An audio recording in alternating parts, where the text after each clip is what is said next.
Welcome, Imaginators. Sit back, buckle in, and ignite your imagination.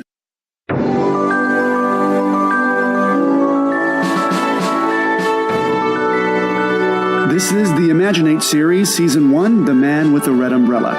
I'm Joey Mascio, the author and creator of ImagiNate. I'd like to thank you for tuning in to another episode of the show. There are a lot of options for your ears out there, and we appreciate you choosing us. If you'd like to help out ImagiNate, the best way is to share the show with friends. Post a link on social media and tag friends with kids who would enjoy the story. Also, leaving us a rating on iTunes would be very much appreciated. If you'd like to be kept in the loop with updates or notifications of when new episodes post, follow us on Twitter at ImagiNate Series. You can join our mailing list by going to www.imaginateseries.com, or you can follow our Facebook page at facebook.com/ImagiNateSeries. This episode is brought to you by Junebug Baby Products. Have you ever been watching TV, holding your baby, when your nose catches a whiff of the smell? Sure, you could take your kid all the way to the diaper changing station in their room, or you can just reach over for your Junebug diaper caddy. It's portable, fashionable, and can hold everything you need to address the dirty deed your smiling little cherub created just for you. Check it out on Amazon, Junebug Diaper Caddy. Life is messy, but it doesn't have to be unorganized. And now, ImagiNate, The Man with the Red Umbrella, Episode 4. Taken.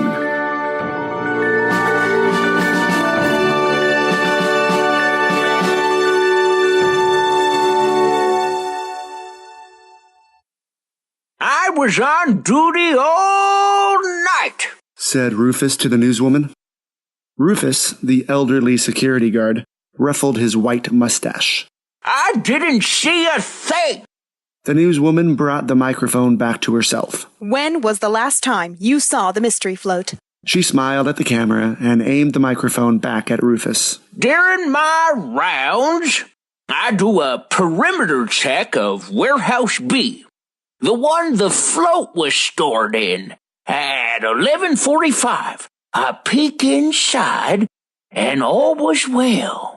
Then when I came back at a half hour later, the float was gone. A half an hour is all the time it took for the thieves to do their job, said the newswoman into the camera. A minimal amount. They were magicians, I tell you. Pure professionals. He was getting a little too worked up for the newswoman, who took a few steps away from him. Thank you, Rufus. The camera followed her, but so did Rufus. It wasn't my fault. 27 years and not one break-in on my watch. Not one. Impressive. She gave an awkward side smile to Rufus, then stepped closer to the camera. The mystery float is missing. You heard it here first on Channel 3. I'm protected by my union, said Rufus, grabbing her microphone. The newswoman signaled to the cameraman and he stopped recording. Nate and his friends stood at the edge of the caution tape, a few yards away from the interview. I wonder who took it, said Alex. HB Toys? Asked Thomas. The mystery float stopped them from winning the Tulip Trophy. Ooh, that would be cool. Alex's face lit up thinking about the possibilities. Maybe they sent in mutant lizards action figures to steal the float. Don't be ridiculous. If anything, they send in a Razor Raptor to take it. Anything in its way will get ripped to pieces. No way. Mutant lizards would be so much better. You're crazy. One Razor Raptor could take on the whole mutant lizard crew. As if. Nate, what do you think? Nate stared at Warehouse B, unblinking. Yeah, Nate. Mutant lizards or Razor Raptors? Neither. A Razor Raptor would cause a big scene and get caught. The mutant lizard's one weakness is modern machinery, so he wouldn't know how to work the float. I sent in a batch of helicopters to watch the perimeter and a squadron of Uncle Sam action figures, a mobile command unit, to drive the float out before anyone knew what was going on. Nice. Good call. Nate never took his eyes off Warehouse B. He had hoped to get a closer look at the mystery float, really study it and see that it wasn't exactly the float he had imagined in his mind. Some things were probably different, and that would make him feel better about it not being his. A girl's voice came from behind. Uncle Sam's are how I would do it too. The three boys turned around. It was Claire Greensboro. It wasn't that anything was wrong with Claire, other than she was a girl. She moved in at the beginning of the year, and nearly 6 months later, she still hadn't shaken the new girl vibe. She was in their grade, quiet, had brown hair, all things Nate didn't mind. She did do this funny thing where she never looked anyone in the eye, even if she was talking to them. But even that didn't bother Nate. She mostly stayed to herself and didn't hang out with anyone in particular. But the one thing he didn't like about Claire was that whenever the boys started playing, she would always come around. At recess, lunch, and even after school. What? Uncle Sam's? Claire said, looking everywhere but at Nate. It was like her eyes were following some annoying fly buzzing around her head. Instead of a razor raptor or mutant lizards? Of course, if the warehouse was surrounded by landmines, the Uncle Sam's would be toast. Leaping before they look is their one downfall, but sending in a swarm of ZZ Tops to set the landmines off would clear the path and give them plenty of time to escape before the authorities arrived. Alex and Thomas looked at each other, then at Nate. A girl was telling them about action figures. Something had to be done. Don't be dumb. Uncle Sam's don't leap before they look. Well, they kind of... No, they don't. Claire's eyes focused on the ground. I guess you're right. She mumbled the rest of the sentence. Nate felt a little better.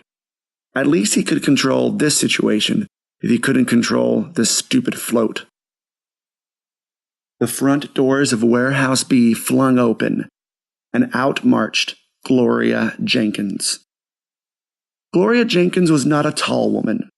She was not an attractive woman.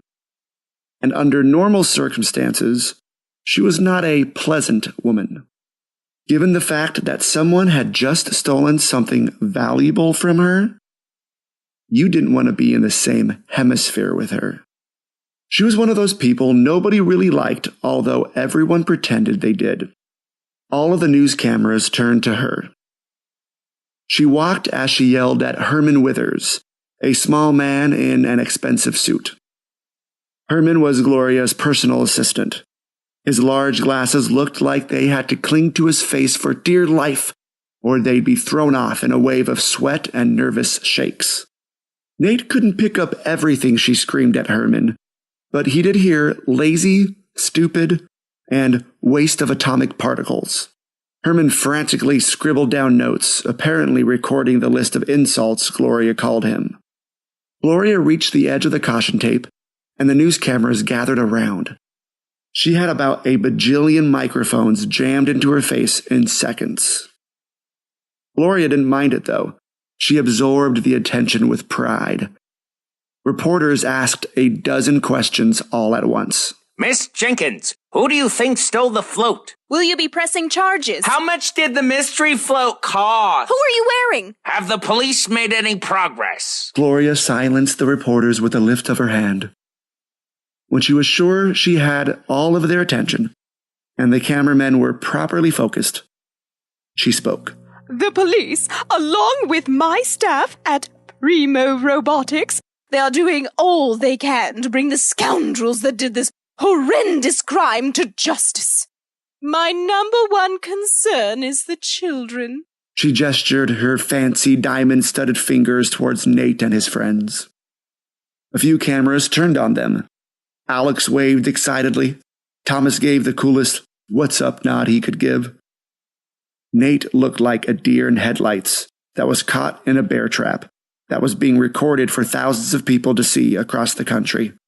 Luckily for Nate, the cameras quickly turned back to Gloria. The float was made in honor of my son's 6th grade class. Gloria continued, and Chris Jenkins stepped out from behind his mother.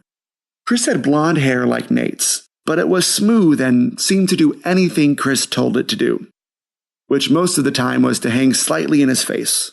Chris acted like he didn't care if he was popular, and that made him even more popular. He typed away on his U-phone, which never left his hands, not even now for the cameras. It didn't even look like he was aware that there were cameras. Is that the latest U-phone? Asked Alex. Looks like it. Said Nate. It doesn't come out till next week. Thomas's eyes went wide. Those are the perks when your dad designs spaceships for the government. Gloria patted Chris on the head, then went on. I will not rest until every piece, every flower, every glorious part of the float, from the frame to the wheels, is returned back to us, where it belongs. Gloria went on, but Nate didn't hear another thing she said. Everything had come to a halt when she said that one word. Wheels. Nate's world had stopped spinning, but the gears in his head did not. Did she say wheels? But the mystery float didn't have wheels. It floated. I saw it. That's what made it so cool. Was I the only one at the parade who saw under it? It was a float that actually floated. Surely the person in charge of building it would know that. Unless Gloria Jenkins was lying and she didn't build it. But if she was, whoever did build it would step forward and call her a liar. Unless the person who created it didn't know that he created it. Maybe he just thought he did. Maybe. Guys! Dude, we're right here. No need to yell. Come with me, quickly! Nate took off running. Alex and Thomas looked at each other, shrugged, then followed Nate, leaving Gloria Jenkins and the news cameras behind. Nate ran past his mom and Mrs. Whitten, who were chatting about something or other, and made his way behind the closest warehouse. They rounded the corner, out of sight from the police, news people, and everyone else, and Nate turned to his friends. Guys, the mystery float is mine. What? You stole it? No, that's not what I mean. I created the mystery float. His two friends looked back at him, not really knowing what he meant. I know it sounds crazy, but I imagined the float at the parade. Everything about it in my head. Race cars, army men, the bear on the ball. Then boom, there it was, rolling down the street. Not rolling though, floating, with no wheels. And did you hear Mrs. Jenkins? She said wheels, but it doesn't have wheels because I made it with my mind. Alex and Thomas stared at Nate in silence. You made the mystery float. With your mind? Yes. Oh, this is a game we're going to play? Okay, I dig it. I thought we were going to play pirates today. I've been practicing my args. No, that's not. Ooh, I want to be an evil warlock then, with telephonetics. Telekinesis. Whatever, I call dibs. Alex climbed up on a wooden crate by the dumpster. I'm the one who stole the mystery float with my powers. Hoo-hoo. He swirled his hands around like a magician and let out an evil laugh. Thomas stood up straight and crossed his arms. I'm the wise old sage who trained you before you turned evil, and... Nate threw his hands up. No. Okay, you can be the sage. No, I'm serious, guys. I really created the mystery float. For realsies. Nate's friends dropped their playtime act. That's impossible. Alex jumped off his crate. Yeah, that's the kind of thing people say before they get a one-way ticket to Crazy Town. Yeah. I know. You guys can't tell anyone. But I felt different ever since yesterday. Like I'm special or something. It was your birthday. You're supposed to feel special. Yeah. You're just supposed to stop feeling special when it's over. Go back to boring old normal you.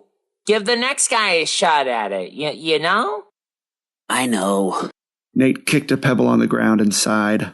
It would be cool though, wouldn't it? If you could create things with your mind? Yeah, that would be totally cool.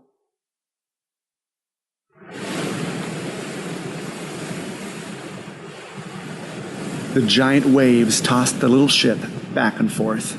Avast ye! Alex yelled from the crow's nest. The fog is too thick. We can't see where we're headed. Arrgh! Garg, garg, garg. Thomas turned the ship's giant wheel to the right. I need to know where to turn. There are rocks everywhere. The ship swayed. Thomas almost lost his footing, and Alex nearly fell out of the crow's nest. Captain Pegleg, what are your orders? Nate stood at the front of the ship, peering out over the dense fog. He wore a tricorn pirate hat, a thick leather belt with a giant golden buckle over his tattered and dirty clothes, and one boot on his left leg. His right leg was gone. A scratched-up wooden peg stood in its place. Nate turned on his peg leg and faced his shipmates. He spoke with a rough and commanding voice as he yelled over the sounds of the angry ocean. We need to find the lost treasure of Stitopia. It's worth more than all the gold in the world, and it's buried out there somewhere in the deep. Alex yelled down. This fog is too thick, Captain. We can't see where we're going. We'll never make it out of Death's Cove. I don't know where to steer us, yelled Thomas as a wave crashed into the side of the ship, spraying sea mist into his eyes. Nate looked into the faces of his trusted friends, and he knew what he must do. Looks like we'll need to use the telescope. Thomas and Alex gasped. Are you sure, sir? No human has ever been able to control its power. I can. Nate said heroically as he puffed out his chest. I've been practicing. It will tell us everything that we need to see. Nate ran down the steps onto the lower deck towards the cabin doors. He jumped over a pile of thick rope, but the ship rocked violently to the left. Nate's foot landed awkwardly, and he fell hard and slid across the deck to the empty cannon hole on the edge of the ship. He slid right through, off of the ship and into the air, when a hand grabbed his collar. Nate hung there against the side of the ship. He looked up to see Thomas reaching out of the empty cannon hole. I gotcha, Captain. Thomas pulled Nate back onto the ship. Nate patted Thomas on the back. He ran across the deck, flung the cabin doors open, and disappeared into the dark. Moments later, Nate reappeared, carrying a sleek wooden box in his hands. He ran up to the top deck, where Thomas held tight to the wheel. Nate threw open the box. Inside was the bright, shiny Tell Us scope. Made of the purest gold on Earth, the brightness that radiated off of it lit up Nate's face. Currently, it was no longer than a foot. On one side was the eye hole, small and clear. From the eye hole, the telescope grew larger, and on the opposite end there was a thick, rounded glass that looked like the side of a bubble. Nate pulled it all the way open until it was as long as his own arm. It was scratch-resistant, dent-resistant, and fog-resistant. The telescope could see through fog, rain, water, and even solid objects.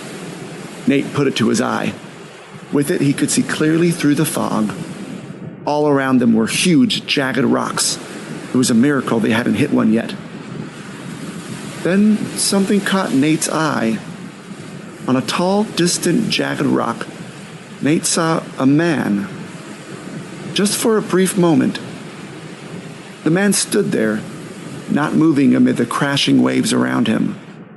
He just stood on the highest peak, wearing a purple suit, staring at Nate's ship.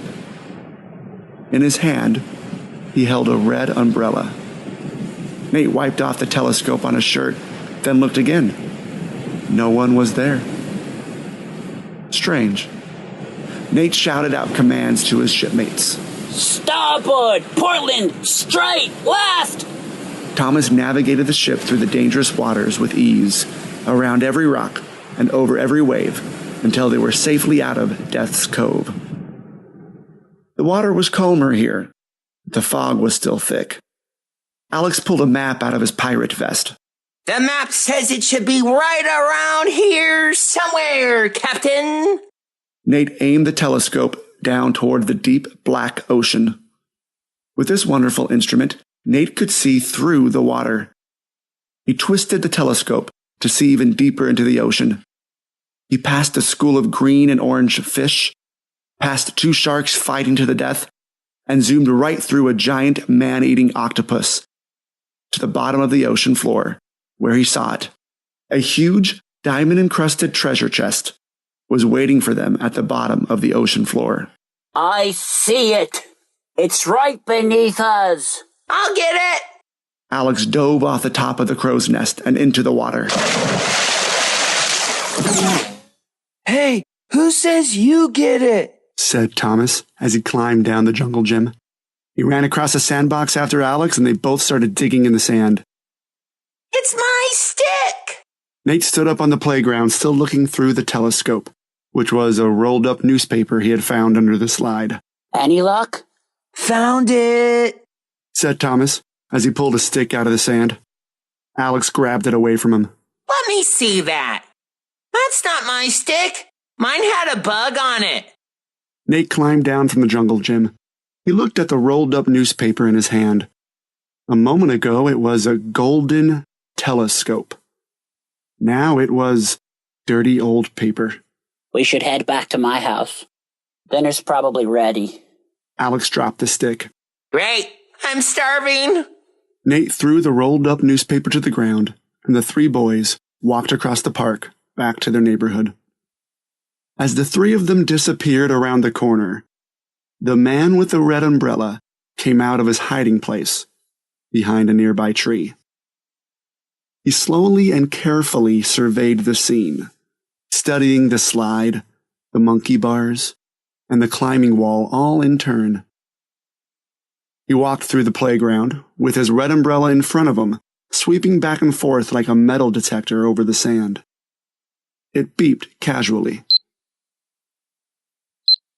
He walked to the rolled-up newspaper and waved the tip of his umbrella over it. Nothing. He walked across the sandbox, and the beeping increased. It led him to the corner where he stopped. His red umbrella pointed straight at the ground and was beeping like crazy. The man pulled out a pair of old gloves, purple like his suit, and put them on. He kneeled down and moved a few handfuls of sand aside, revealing a smooth, curved glass that looked like the side of a bubble. He uncovered more. The glass was connected to gold, bright, shiny gold. The man pulled out the small, little treasure and used his hanky to wipe off some sand still clinging to the object. He turned it over in his hands and ran his fingers across the engraving on the side that read, "The Tell Us Scope." The man with the red umbrella put it in his pocket and left.